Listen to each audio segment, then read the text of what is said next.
Bonjour, j'espère que vous allez bien.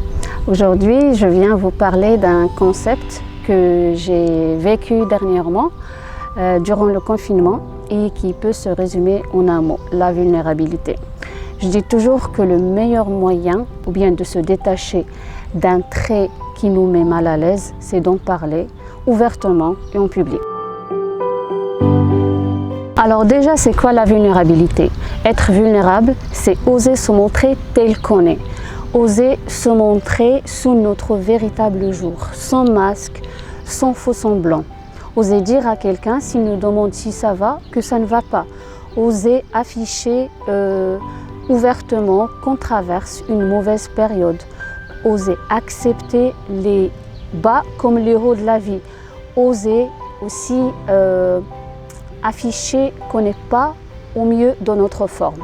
L'une des personnes qui en a le mieux parlé, c'est Brené Brown, une professeure chercheure aux États-Unis qui a consacré 15 ans de sa vie à étudier la notion de la vulnérabilité et qui en a même écrit un livre intitulé « Le pouvoir de la vulnérabilité ». La vulnérabilité, est-ce que c'est une faiblesse? Souvent, on associe la vulnérabilité aux notions de faiblesse, de maladie, de précarité, alors qu'il n'en est rien. Au contraire, la vulnérabilité, c'est une force, car ça demande beaucoup de courage d'oser le montrer, l'accepter, l'apprivoiser et de vivre avec. Les personnes d'apparence forte qu'on croit épargnées par le coup du sort, les spécialistes d'aide, les célébrités, ils ont aussi leur part respective de vulnérabilité.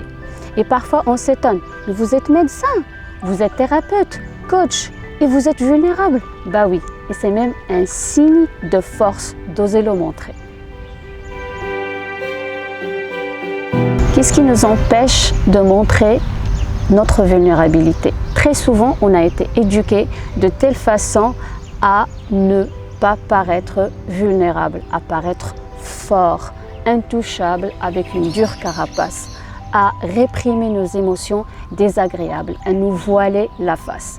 L'ego, il entre aussi en jeu parce qu'on a peur, si jamais on montre notre vulnérabilité, que les autres s'en servent pour nous juger, pour nous rejeter, nous rabaisser ou bien en profiter quand l'occasion se présente. La vulnérabilité en temps de confinement. Dernièrement, on a vécu 3 mois de confinement à cause de la pandémie. Et voilà, cette période d'isolement, ça a mis à nu notre part de vulnérabilité.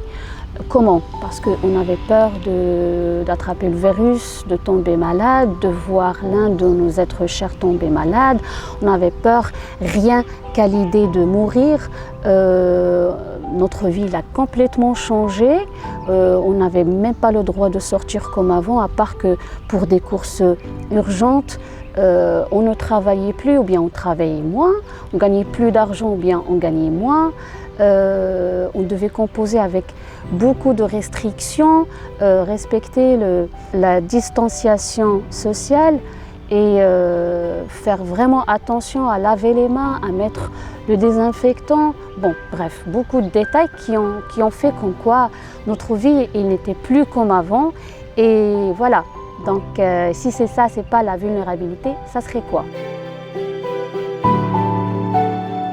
Alors, qu'est-ce qu'on gagne à montrer notre vulnérabilité? Premièrement, ça nous aide à avoir le courage d'être soi, à être fidèle à soi, à arrêter de se conformer aux autres pour leur plaire. Après, ça nous aide à nous détacher du regard et du jugement des autres, à être plus humain, plus présent, plus ouvert aux autres. Et les autres, ils font aussi la même chose pour nous.